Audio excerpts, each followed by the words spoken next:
Haay hordoftoota keenyaa jirtu nagaa keessan nageenya waaqayyoo isiniif haa baay'atu akkam jirtu nagaadha.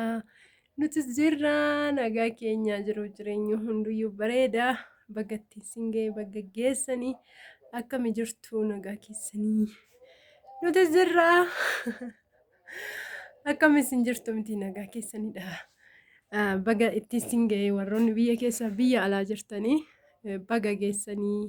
Isiniin jedha ayyaana gannootiin akka faranjitti darbee jira akka bashaatti immoo buruudha. Inni akkana isiniin jedha mataa kiyyammoo rifeensa koommoo argitanii narraa dhumatee jira baay'eensa jechuudha. Ammallee dhadhaa dibadheen jira galgala miiccachuuf kaleessan dibadhee kirismaasii koo kun akkuma argitan biiffeerra baaseen jira jechuudha. Xiqqoo ishii hin dimimmisaa. Jidduu kana immoo badeetanan jira nagaadhuma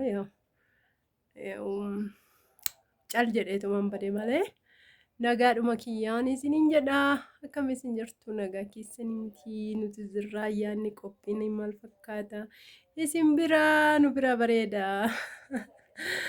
innaa wanti badeef haaluma gaa hin beektu daa'ima guddisuu xiqqoo biizii nama godhaa kanumaaf hin badee malee.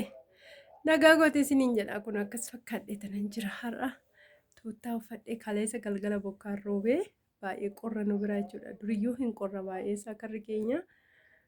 Nama utaalloonis immoo naqabee jira samuna kana erga utaalloon naqabee viidiyoo hojjedhee hin beeku. Utaalloon baay'ee naqabee na dhukkuba ture jidduu kana jechuudha. Rabbirraallee xiqqoo naalaa qabee galata waaqayyoo ammoo jennuun isiniin jedha. Akkasiin ayyaana haala kanaan dabarsaa jira. Xiqqoo jaadhuma utaalloon nu qabeef viidiyoo hojjechuun nu dabbare malee waan biraatiif miti nagaa keenya hundiyyuu nagaadha galanni gooftaa keenyatti haa tolu. Baga geessanii warroonni biyya alaas jirtan warroonni biyya keessa jirtan baga itti singee ayyaana ganniitiin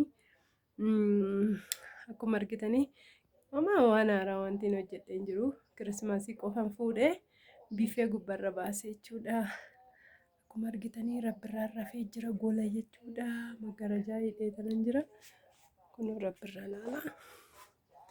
Kun ciisee jira jechuudha gola keessa. Innaa kunoo kirismaasii kiyya asirra baaseen jira jechuudha. Ani immoo kunoo daabboos bukeesseen jira akkuma argitanii. Daabboon bukaayee daabboo difoo miti kanan toshu maaliif xiqqoo utaalloonis naqabee miilana waan ta'eef finiteerillee naqne dhiyoo kana finiteerii naqee namni dhuguu dhabame dhugaa dubbachuuf yeroo caaltuu fa'aa dhufanii lammiin hin dhugu mana finiteerii ana qofa qophaa kooti. Asitti finfinneetti immoo hin beektu fira fagoo waamtan malee namni ollaa yoo ayyaana waamtan namni namatti hin dhufu asitti jechuudha finfinneetti waan isaan beeku. Inna utaalloo sinirratti hanqufa'e.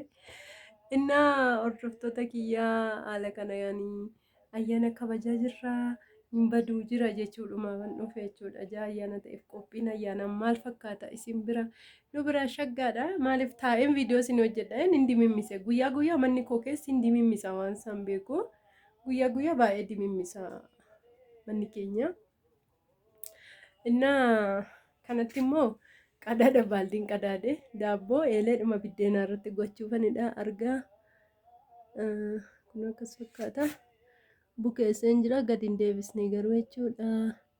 Kun foon immoo qircaas hin fuune qircaan fuunee hin binne jechuudha foon. Anillee lukkuu hojjechuun barbaadeyyuu garuu rabbirraa faana xiqqoo ulfaata jechuudha. Dhiquun ishii baay'ee ulfaata lukkuu hojjechuun hin beektu. Yoo rabbi jedhee gaaf rabbirraan jabaate. Lukkuu hojjenna baay'inaan lukkuun hojjennu foonuma nyaanna miti. Lammiinis lukkuun jaallatu. Anatu lama tokko lukkuu jaallata malee lammiin ammanaa miti jechuudha. Lammiin foon jaallata. Innaa hordoftoota keenya haala kanaan rabbirraa har'a qidaameedha miti naarafuu didee baay'ee tokko na rakkisee dhugaa dubbachuuf yeroo kaan homaan jedhu irrafa. Har'a guyyaa har'aa dhalatee miti kanaafidha na fakkaate baay'ee tokkoof nyaata adda ganama amman raffisee ka'ee ganaa foon kanallee muraa jechuudha. Foon kun argitanii kunoo ganaan muree waxuufanidha jechuudha. Daabboos bukeesseen jira argaa kunoo kana fakkaata kunoo ayyaanni kana fakkaata qadaan tiriin itti naa ta'uu didennaan qada dabbaaltitti qadadde bukootte jechuudha. Kunoo kana difoon toshuu difoo tokko elee daabboos hin qabu ganammoo kodhummaanis jira miti calluma jedheetuma inafiini ambashaa toshuufanidha elee biddeenaa irratti innaan kunoo kana fakkaata kana fakkaannaa mataan koos dhadhaa dibadheen jira. Kunoo ayyaana haala kana keessa jirachuudha ayyaanni ayyaanummaa fakkaatu jenneetu ayyaana kabajaa jirra akkamii simbiraan maal fakkaata kanammoo ambashaa dhuma tolfachuufanii difoo miti. Naa kunoo foon illee ganaan kanallee muraa jechuudha. Hordoftoota koo utaalloon baay'ee na qabee jira dhugaa humnaa ol jechuudha. Innaa like share nu godhaa rabbirraa rafee jira. Warroonni chaanala kana haaraa taatan subscribe godhaa like share godhaa baay'ee sin jaallannaa baay'ee sin kabajnaa. Bye bye. Kunoo ayyaana kabajaa jira jechuudha. Innaa kana fakkaata nu bira ayyaanni isiniin jennaa. Ciao nagaatti dhugaa ganaa hojii baay'een qaba. Shunkurtiilee maashinii nan muradha. Foon muruun garuu baay'ee tokko nama tursiisa hin beektu. Isaa billaan ishii namaan jedhu. Innaa like share godhaa dhugaa kanuma inafiiniif viidiyoo gabaabduu isin hojjechuu dhufe haala ayyaanaa isinitti himuudhaafi maal taatee baddee akkanaan hin jenne jedheen dhufe jechuudha. Like share naa godhaa bye bye ciao.